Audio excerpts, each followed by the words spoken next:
오늘은 마태복음 27장 27절로 44절까지의 말씀을 본문으로 신성모독이라는 제목의 말씀을 증거하도록 하겠습니다. 신성모독은 하나님 되심에 대해서 피조물인 인간이 모욕적인 언행을 하는 그 모든 죄를 신성모독이라고 하지요. 그래서 하나님의 피조물 된 인간, 또 하나님의 자녀된 인간으로서 가장 극악무도한 죄가 바로 신성모독이 될 수 있겠습니다. 마치 우리가 인륜, 사람과의 관계 속에서도 부모에게 치욕스러운 그 모든 욕을 끼치는 것을 가장 폐륜이라고 생각하지 않습니까? 그와도 마찬가지로 피조물로서 또 하나님의 영적인 자녀들로서 그의 형상을 닮은 그의 피조물로서 하나님을 모욕하는 것이 가장 극악무도한 죄이다라는 사실을 우리는 알고 오늘 본문을 접해야 될 줄 압니다. 자, 저는 아이들을 이제 4명을 키웠는데요. 아이들을 키우면서 후회되는 일들이 많지만 그 중에서도 이런 말은 좀 하지 말았어야 되는데 내가 내 화를 못 참아서 괜히 이 얘기를 해서 라고 생각하는 말이 하나 있어요. 지금도 마음에 항상 걸리는 말인데 무슨 말이냐면 네가 싼 똥을 네가 치워라 라는 말이었었어요.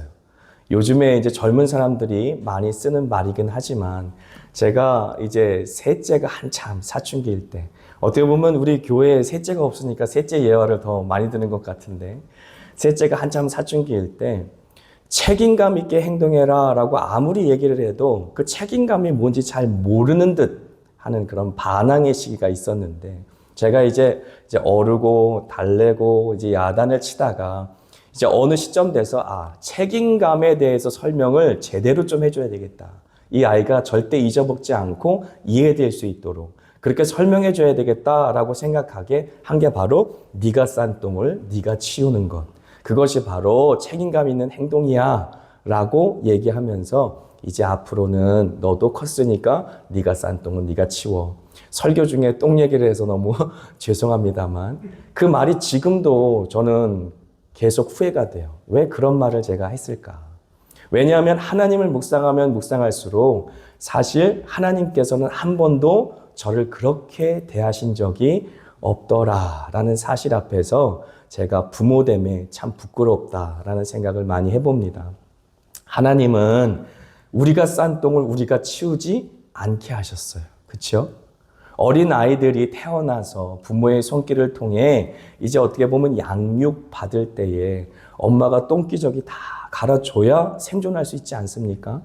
마찬가지로 우리가 이 세상을 살아가면서 수도 없는 죄로 말미암아 온 몸에 똥칠을 하는 것처럼 그렇게 살아가는 것이 우리의 삶이에요. 그런데 우리가 그 똥을 다 치우고 그 더러움을 다 씻겨낼 수 있는 그러한 인식도 안 돼 있고 그러한 감각도 없고 그런 의지도 없는 영적으로 죽어있는 상태이기 때문에 주님께서 친히 그의 보혈로 말미암아 우리의 모든 죄됨을 그 더러움을 씻겨주셨는데 내가 내 아들한테 너무 가혹하게 이야기한 것이 아닐까라는 생각을 해봤어요. 그래서 어느 정도 성장할 때까지는 좀 기다려줬어야 되는데 좀 너무 세게 말했다라는 생각을 하면서 좀 후회되는 말이기도 합니다. 그런데 하나님께서 우리의 그 모든 뒤치다꺼리를 다 해주시는 선한 목자, 보호자가 되어주신다라고 하는 분명한 사실이 십자가 사건을 통해서 더욱더 분명하게 우리에게 증거되는 것이지요. 왜냐하면 십자가 사건을 앞두고 굉장히 여러 가지의 사건이 많이 일어났는데 혹시 기억하십니까? 제가 주일날 바라바에 대한 설교를 했어요. 그래서 바라바에 대한 설교를 하면서 제가 무슨 말씀을 드렸냐면 어떻게 인간이 하나님을 재판대에 세울 수가 있느냐? 그리고 어떻게 인간들이 하나님을 신성모독이로다 라고 말하며 그 죄로 사형을 언도할 수가 있느냐라고 말하면서 인간이 저지를 수 있는 가장 극악무도한 죄악의 결정체가 그 재판장에서 이뤄진 것이다 라는 말씀을 드렸어요. 그런데 그렇게 인간의 죄가 가장 깊었던 그곳에 하나님께서는 하늘 법정의 모습을 우리에게 보여주셨다라고 하는 반전에 대해서 말씀을 드렸습니다. 우리의 최악을 하나님께서는 최선으로 바꿔주시는 기적을 베풀어 주신 것이지요. 우리가 가장 밑바닥에 있을 때에 하나님께서는 그 밑바닥에서 기적을 베푸시는 하나님이실 줄 믿습니다. 우리가 잘해서가 아니라 우리가 가장 더러울 때, 가장 하나님이 보실 때는 원수 같았을 그때에 예수님께서 우리를 위해 십자가에 못 박혀 죽으심으로 말미암아 하나님께서 우리를 향한 그의 사랑을 확증하셨다라는 사실을 우리는 잊지 말아야 한다라고 하는 것이지요. 그래서 이스라엘 백성들만 그렇게 한 것이 아니라 본디오 빌라도라고 하는 사람은 예수님이 무죄하다라는 사실을 알고도 사형을 언도했지 않습니까?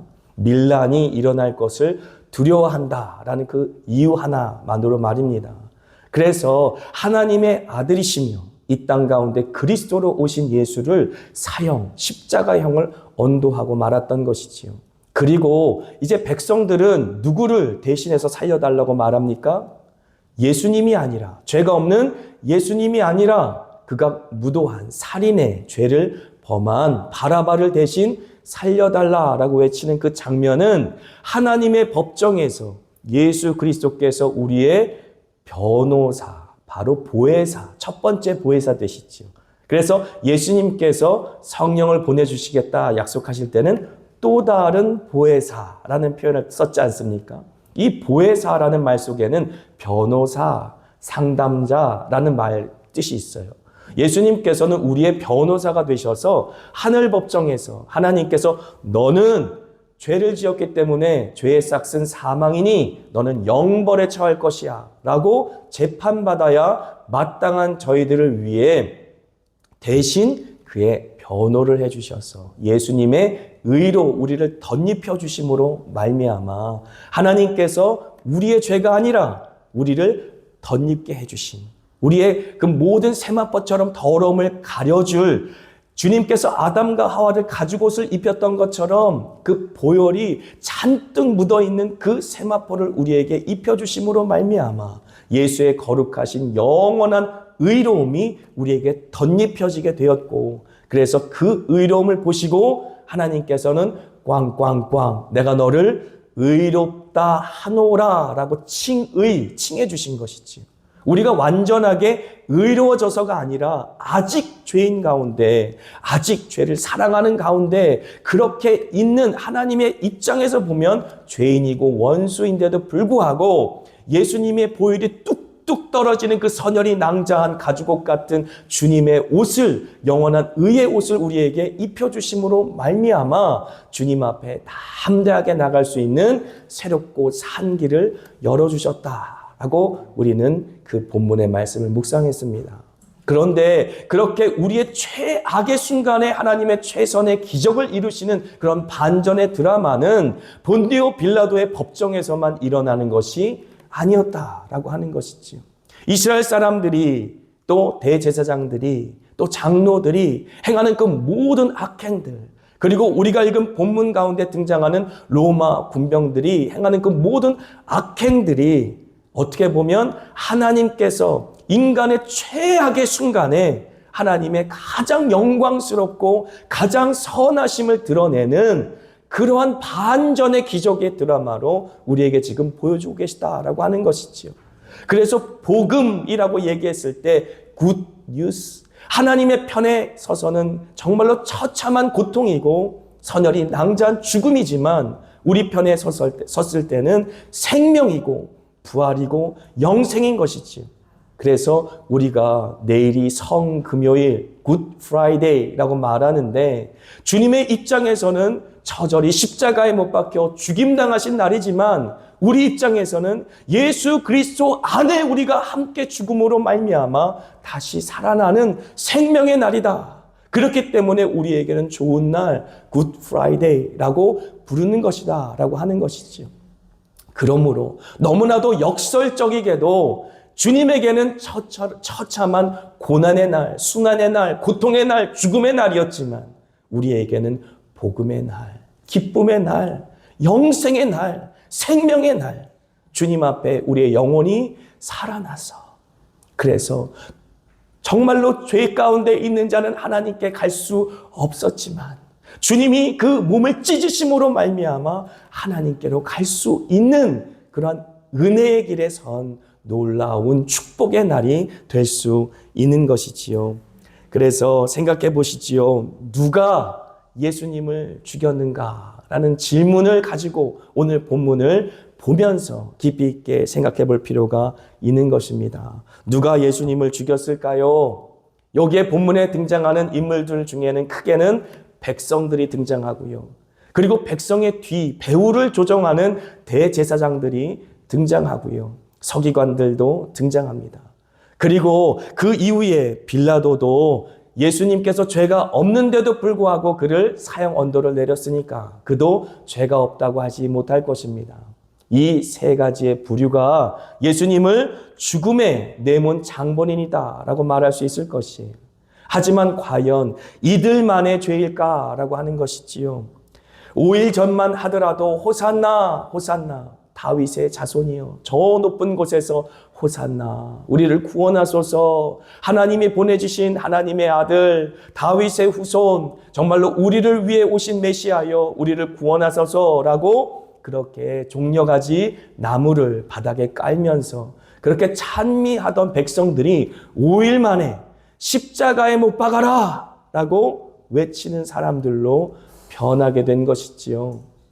그런 모습은 어떻게 보면 우리의 신앙을 다시 돌아보게 만드는 그런 섬찟한 모습이다라고 할 수 있을 것이, 정말 나는 예수님 잘 믿고 있는가? 도대체 무엇 때문에 예수님을 찬미하고 있는가?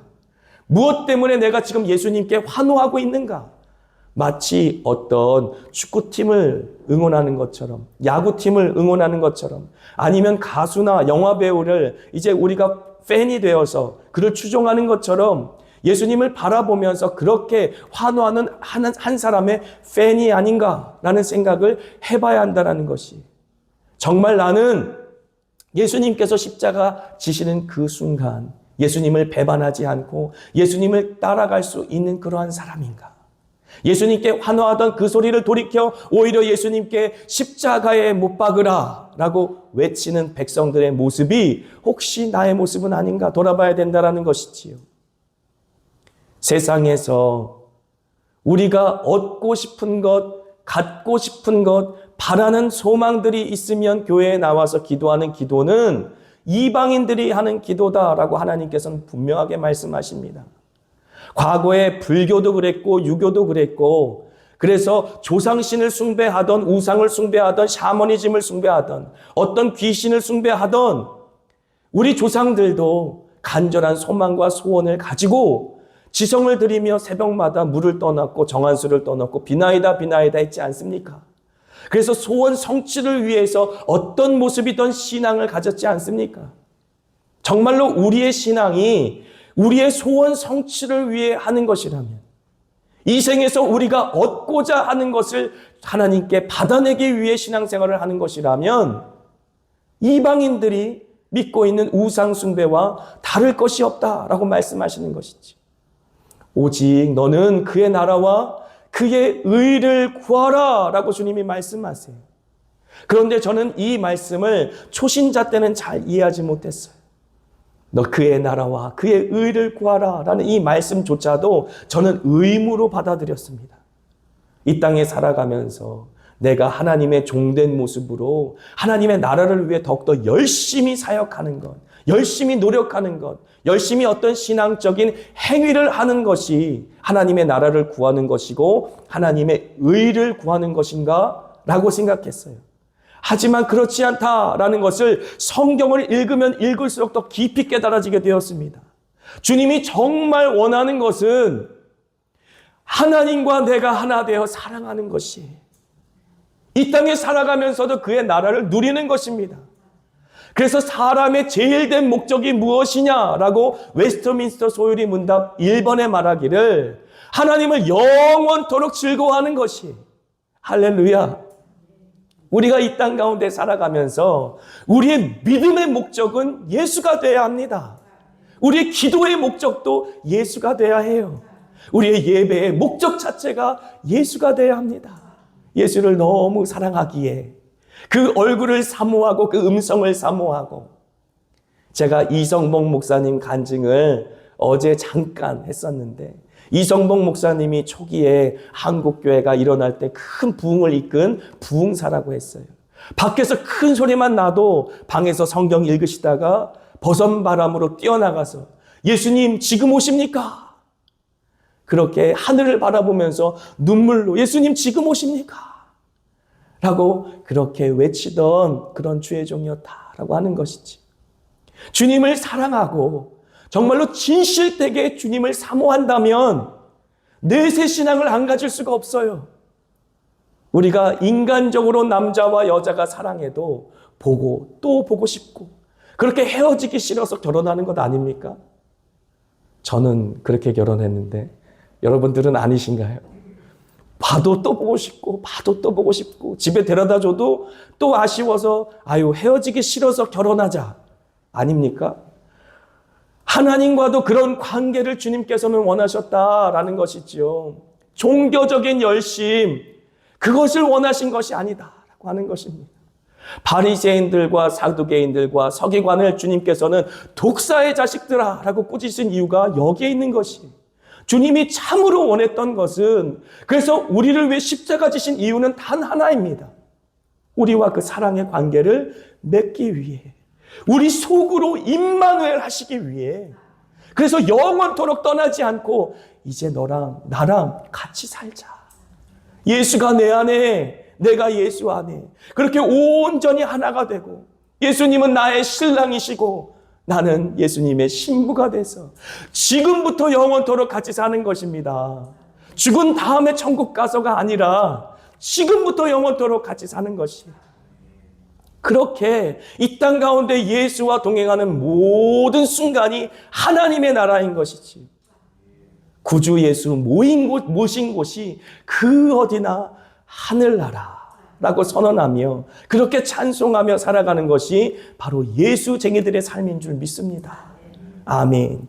그런데 너무나 많은 한국교회의 성도들이 당시에 호산나 호산나 외치던 백성들과 다름없이 자신들의 현세적인 이익을 위해, 유익을 위해, 바램을 위해 그렇게 예수님을 이용하다가 이용 가치가 떨어지니까 그냥 십자가에 못 박혀 죽여라 라고 말하는 그런 천인공노할 신성모독의 자리에 떨어지게 되는 것이지요.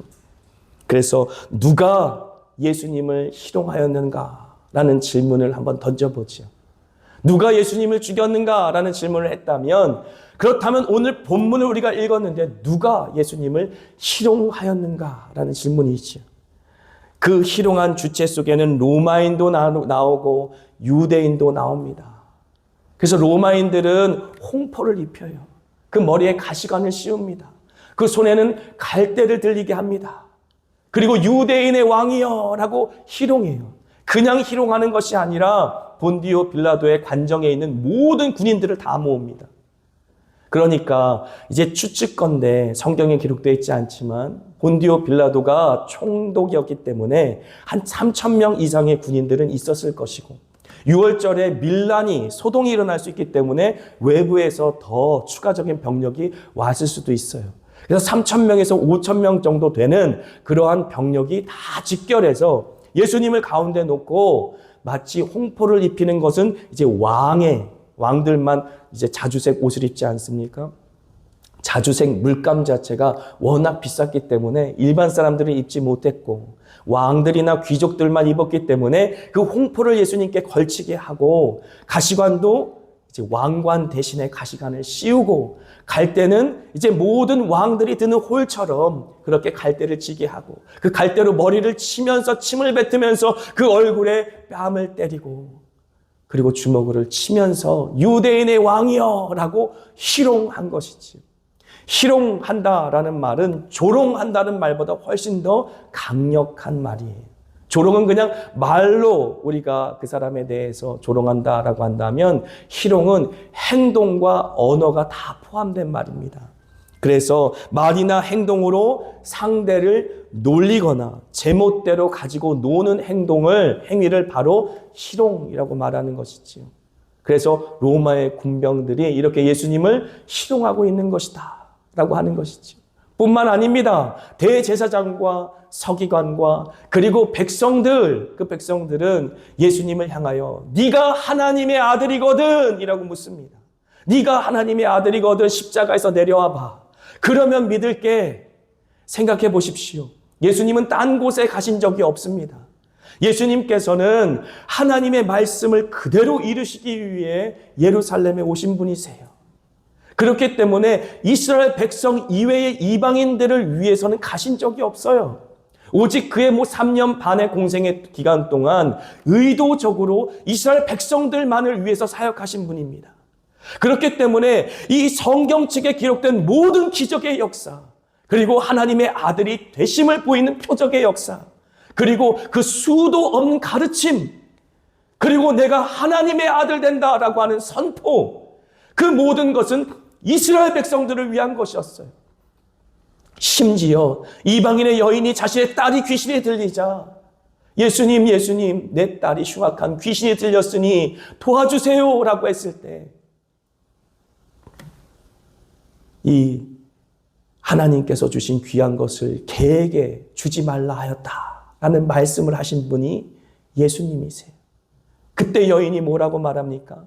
개들도 주인의 상에서 떨어지는 부스러기를 먹나이다 라고 말하지 않습니까?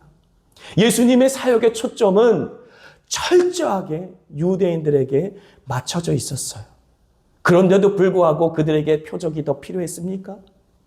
십자가에서 내려오면 정말 그들이 예수님을 믿었을까요? 그렇지 않다라는 사실을 우리는 너무나 잘 압니다. 그들의 말 자체에는 귀신들이, 악마가, 사탄이 사용한 언어와 동일한 언어를 지금 사용하고 있다라는 사실을 우리는 알고 있어요. 마태복음을 시작하면서 예수님께서 성령의 이끄심을 받아 광야에 가서 마귀에게 시험 당하실 때에 마귀가 똑같은 언어를 사용하지 않았습니까? 네가 하나님의 아들이거든 이 돌로 떡덩이가 되게 하라. 네가 하나님의 아들이거든 이 높은 곳에서 떨어져 보라. 그렇게 시험하는 것처럼 인간의 입에서 마귀의 말이 나오기 시작한 것이지. 그러면서 하나님의 아들 되신 예수를 희롱한 것입니다.